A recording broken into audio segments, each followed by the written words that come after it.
Welcome out there, sports fans. Welcome to our podcast today. Champions are built. This is Coach EJ, the brand. And it's Coach Aaron, the source. Good morning, guys. AJ, what's on tap for this morning?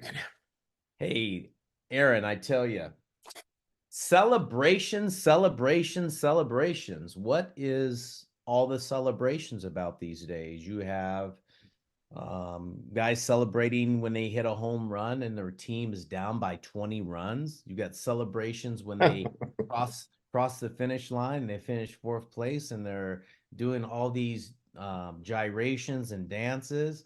You have guys doing the gritty when they just make a basket. I mean, why all of the just constant in your face, hey, look at me, what happened to the sport, the love of the sport, the love of the game, the team element, celebrations, celebrations, celebrations, are they really needed? What happened to the celebration after the game winning walk off home run?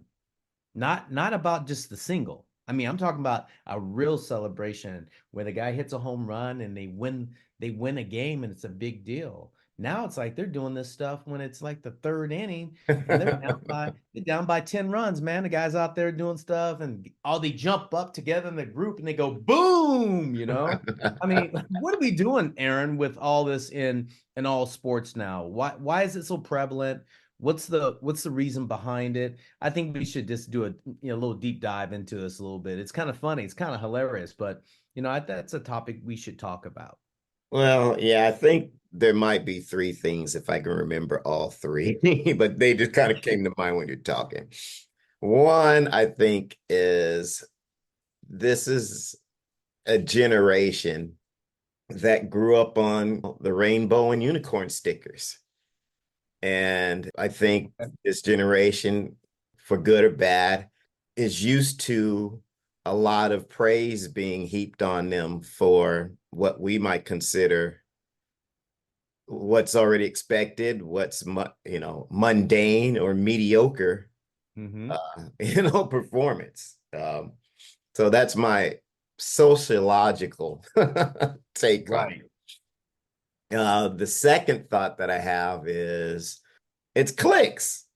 Oh, right. It's clicks. People are looking for clicks. They want that viral moment. They want that TikTok moment. Right. Everything is a Right. snapshot and a moment in time on social media. And of course, what better to put up than a celebration, even though, like you said, you're down 20 to 1. Right. Um, and Exactly. Right. yeah. And then lastly, you kind of uh touched on it, the look at me mentality. I guess more specifically, the brand that I think that's how athletes think they're branding themselves. In other words, the more commercialization of sports and athletes trying to become personalities Right. outside of or beyond being an athlete. I see it in track and field, with the Olympics now, Yeah. and maybe if you follow other sports you might feel the same way, but track and field is not necessarily a mainstream sport, but obviously when the Olympics comes around there's a big push to put certain athletes out there, and I just think it looks forced to me. And I think it seems like these guys are trying to be more personalities than just athletes. And again, maybe that's just how sports are, and that's how these athletes you want to make their living, maybe beyond sports. But those are kind of the three key things that I see going on.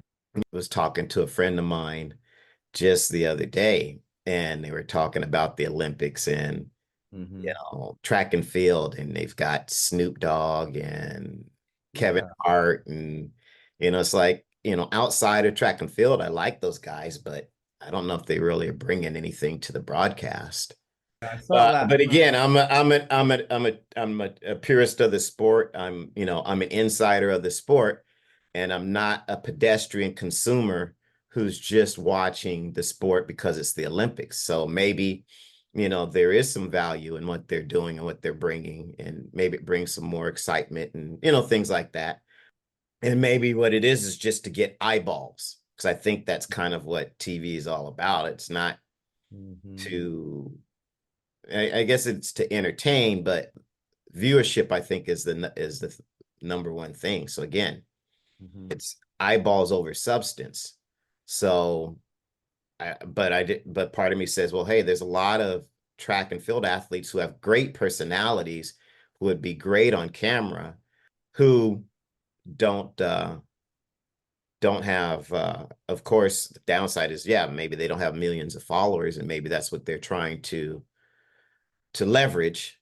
So I don't know. It's mixed emotions, but it just seems like they're trying too hard, and it can mhm. feel a little, insulting. I don't know. I mean, if you're watching the World Series and they put on, I don't know, what is that guy?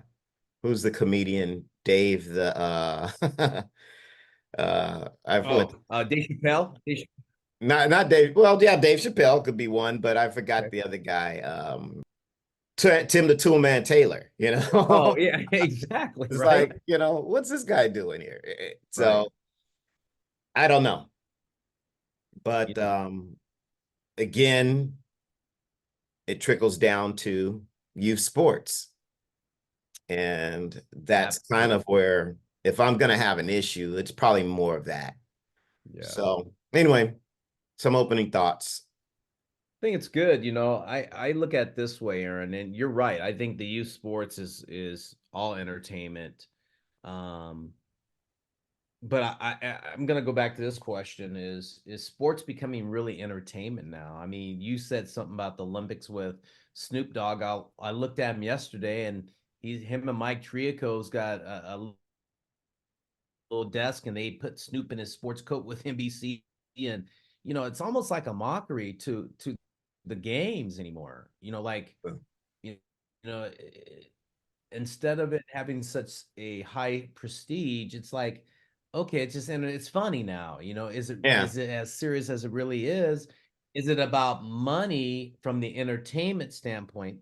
And there's so much money in the game that there's all this Yeah. sponsorships and stuff like that. What happened to the sport? The sports, it seems like in sports, the sport is leaving the game.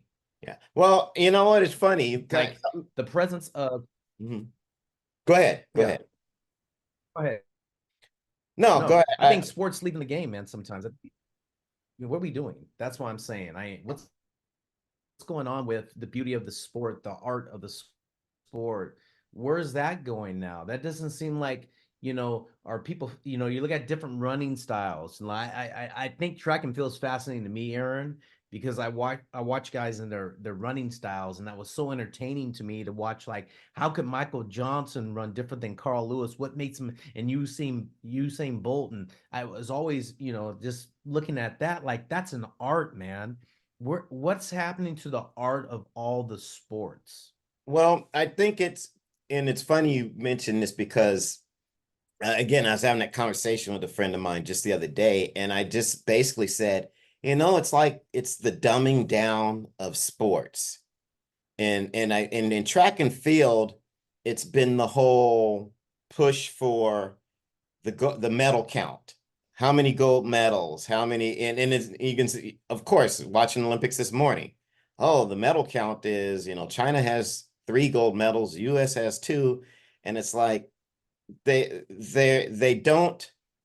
And again, maybe because you've got mainstream media who's not necessarily in the weeds on these sports and can't really talk much more about them other than, the surface stuff like medal counts, but there's no attempt Right. to educate the public on the sport and what's good competition. What does good competition look like?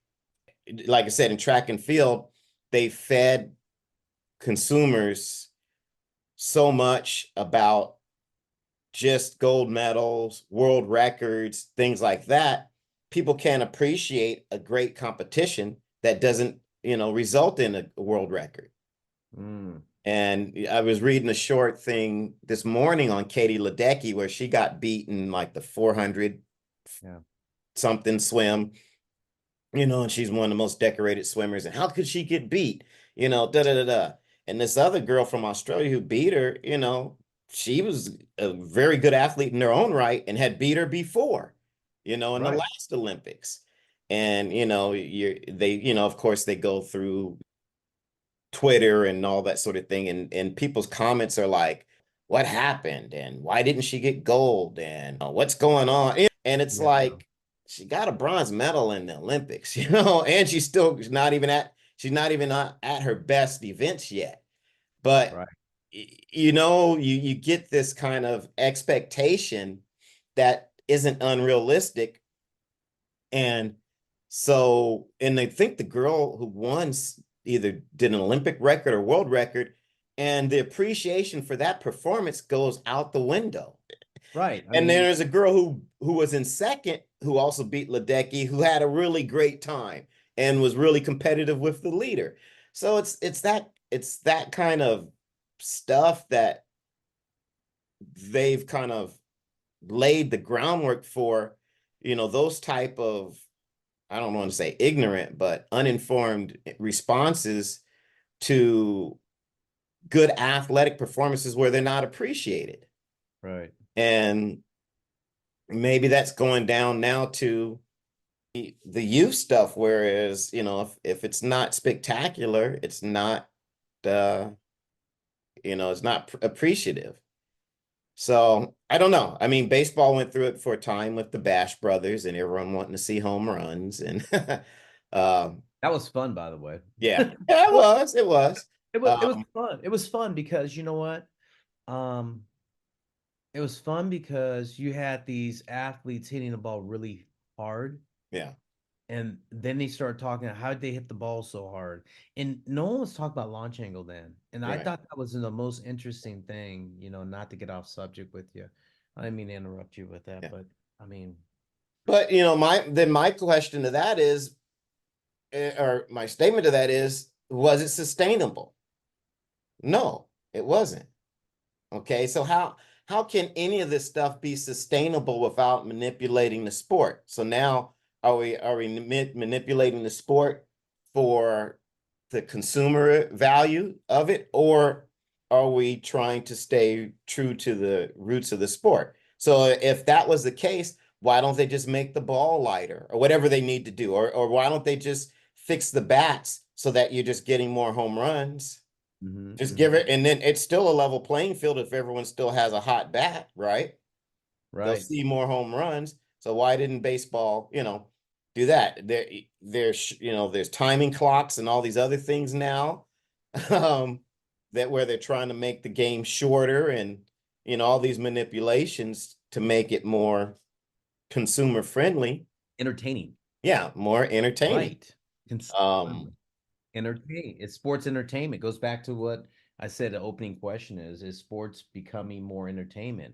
And is sports becoming all about instant gratification right away to keep what you say eyeballs on the sport right. or Yeah, I think eyeballs it in is. the Yeah. I mean, Oh, I think it is too. I 100% with you with that. I mean, Major League Baseball shortened the fences, Aaron. I yeah. mean, Well, that's when I was exactly. playing back in the day, you had, these big fields, 345 down the lines, 330 was considered a small field down the lines, and the alleys were 385 and 405, 410. That was the norm. Now that's not the norm. You're Hmm. talking short 310 down the line.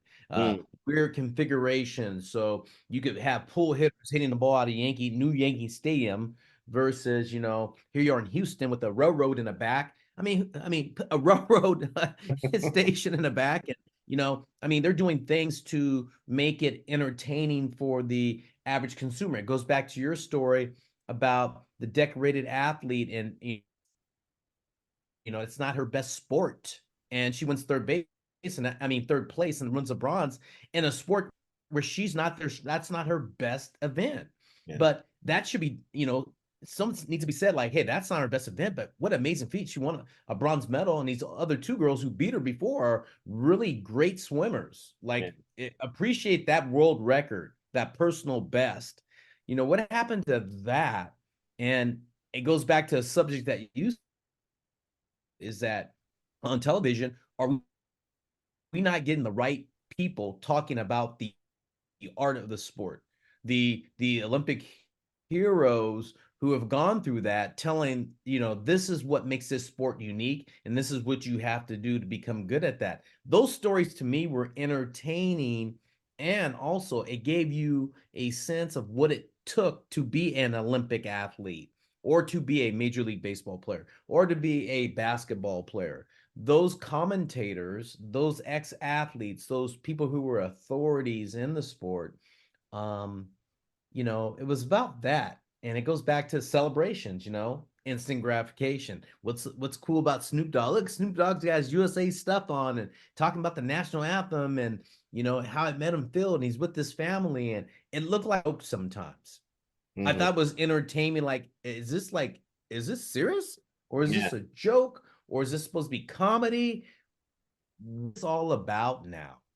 Yeah, it's kind of like it gives me that Good Morning America feel, It kind of had that feel, It's like where it's quasi serious, quasi light, but Right. like I said, for again, maybe for someone like me who's more in the weeds on sports and is looking for something a little bit more meaty, maybe a little more heady, but again, to kind of tie it back into what we're talking about, what effect that has on youth sports and what do athletes think is important, in terms of presentation and watching and how they're acting out on the field. And yeah, I think all of that media, drives, they mimic what they see.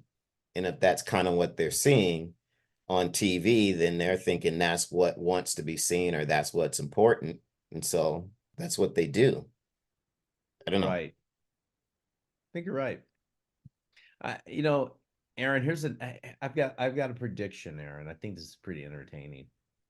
If you watch Major League Baseball, these guys got different colored belts now, and they're shiny and they're all that stuff. That will be in the youth game within the next year. I These didn't realize that. Do they guys really? wear, yeah, they watch Major League Baseball players. I think this within the next year, this is going to captivate the audience at the youth. And it's the belts that they wear. Remember, it was the mitts that they were sliding mitts they wear when they slide? Watch, you'll see a presence of a belt now, and you will see young players having these special belts with their initials on it and these funky colors that are different. That's the next thing in youth sports. And I'm telling you, it's all about that celebration, man. Celebrate my belt, celebrate my sliding mitt. I've got 3 sliding mitts. Hey, I'm my hat, everything like that. My shoes. It's all about that instant gratification. And you're right. It's manifesting down to youth sports. And is it really making the sport an art, or is it making it just entertainment? My 2 cents. Well said, my friend. Yes. With that said, this is the brand. Eric Johnson signing off on Champions Are Built with Aaron Thigpen, the source. We'll see you.